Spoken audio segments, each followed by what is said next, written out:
All right, in this video we're going to talk about exponential functions and equations.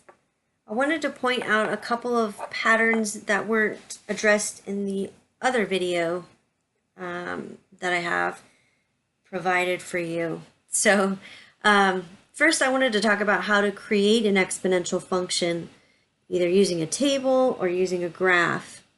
And so I'll do a couple of examples, one of each here. For this we're going to use the c times b to the x, where I call c the starting value. Let me write that down. So c is the starting value and b is the base.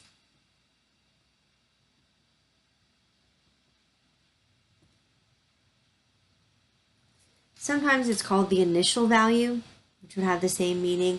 This is also the y-intercept. So when x is 0, the y value is c. And b is called the base. This is a number that gets multiplied repeatedly. That's why we use an exponent. So we're multiplying by that base number over and over and over again. This directly relates to the table, right? You can pick out the y-intercept. That's going to give us the value for c. And then if we have a table where the x values are neatly aligned with an consistent increase or decrease in the x value, then we should see a pattern between the y values. If it's an exponential function, it'll be a pattern that deals with multiplication. So to go from 2 to 6, I'm multiplying by 3. To go from 6 to 18, I'm multiplying by 3 again. And same thing from 18 to 54, and from 54 to 162. So for this particular example, I'm going to write it underneath here. The c is 2, and the base is 3. So if I put those together, I get an exponential model that looks like 2 times 3 to the x.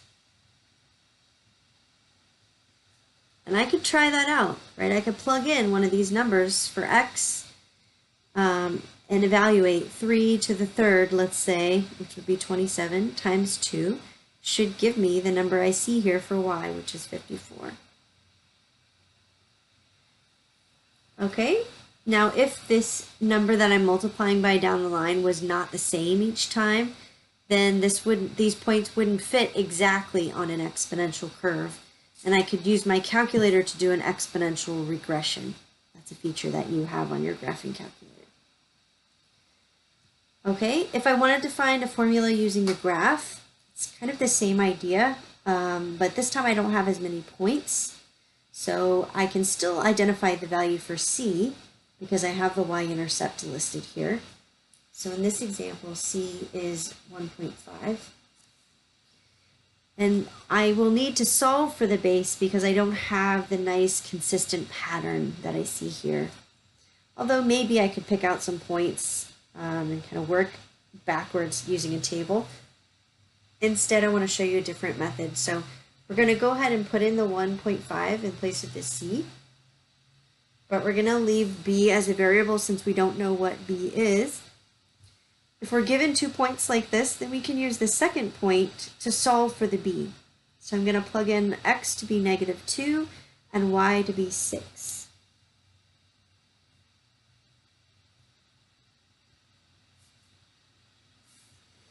And then I'm going to solve for b. So I'm going to divide both sides by 1.5.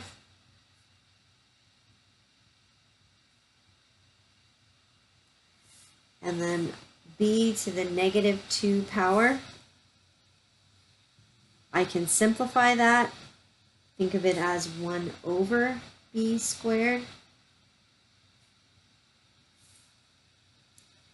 Okay, I'm going to go the long route here so you can see all the details, but essentially the b squared and the 4 are going to switch places. I'm going to multiply both sides by b squared, and then I'm going to divide both sides by 4. And then now I can solve for b by taking the square root. Now technically when I take the square root I should have a plus or minus there, but the base for an exponential function is always taken to be a positive number, so I don't need to worry about the minus. The base is 1/2 or 0.5.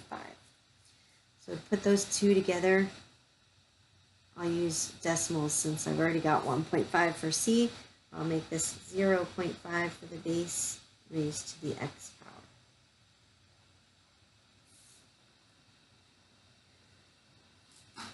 Okay, so if we're coming up with an exponential model that looks like C times B to the x, this is one way where we can solve for the base and create that model for ourselves. Now let's take a look at some equations that involve exponents.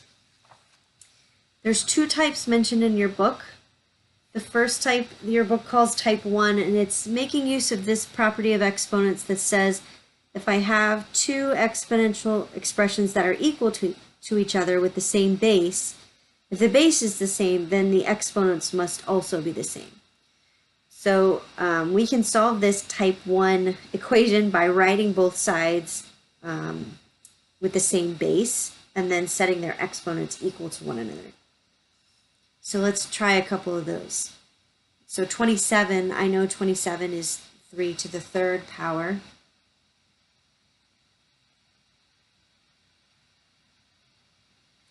And I know 9 is 3 times 3, or 3 to the second power.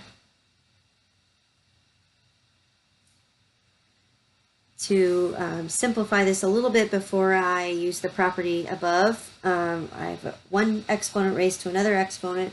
If I raise a power to a power and multiply these, so this becomes 3 to the 12x, and this becomes 3 to the 2 times x plus 1. I'm going to put them in parentheses so I don't forget to distribute that 2. Okay, now I'm ready to use that property that says, all right, if the two expressions are equal, then the exponents must be equal. So 12x must be equal to 2 times x plus 1.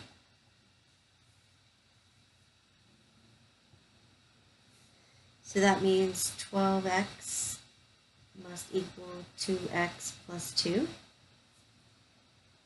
Now I can just solve as usual. Subtract my 2x over.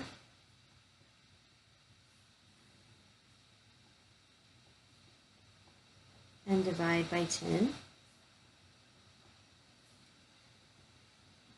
So it looks like x must be 1/5. Okay, so the key to these is writing each side with the same base.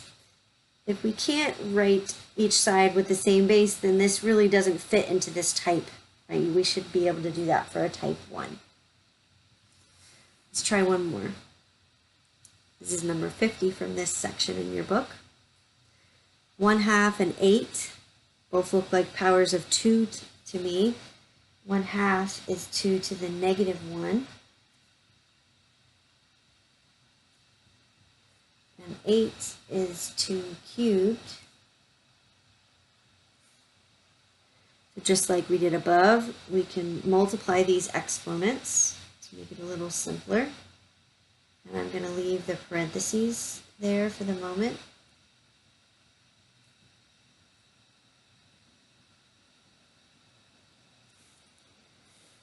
Okay, and now we're ready to use that property. We have base of 2 on both sides, so the exponents must be equal to each other.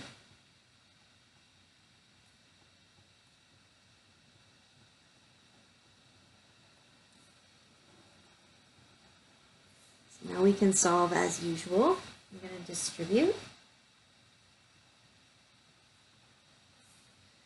The negative 1 and the 3. I'm going to get all of my x's to one side and all of my numbers to one side. I'm going to subtract 6 and subtract 3x.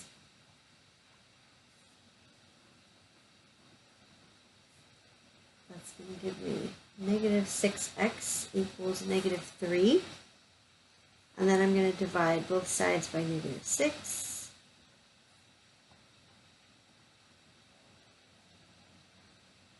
It's like we get x is 1/2. Okay, so this is a type 1, at least that's what your book refers to it as, where I can write the base, write both sides with the same base. Okay, and here's one more. So remember, a square root or any fraction exponent, the top of that fraction is a power and the bottom is a root. So I can rewrite the square root. Think of this as 2 to the first power. And the square root, even though we don't usually write it, has a 2 out front. So we can rewrite the square root as a 1/2 exponent.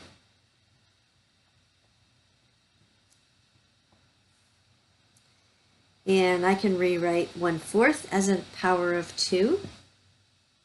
This would be like, it's almost like 2 squared, which would be 4, but the 4 is in the denominator, so it'll be 2 to the negative 2 power raised to the negative x power. Now I'm going to multiply the exponents.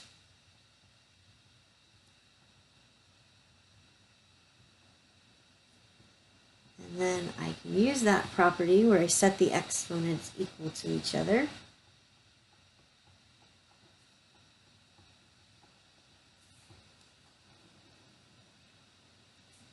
Okay, and now I can distribute my half and solve as usual. If you want to think of this as 0.5, you can. I'm going to subtract this over to the other side.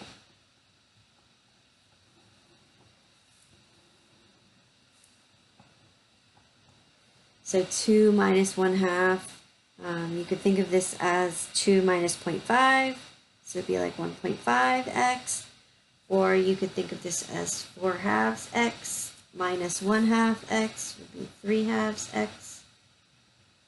I'll do it that way today, but you can do it however you like.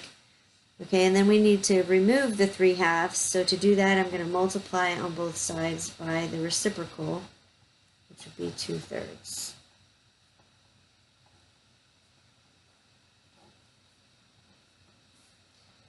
So I end up with x equals 4/3.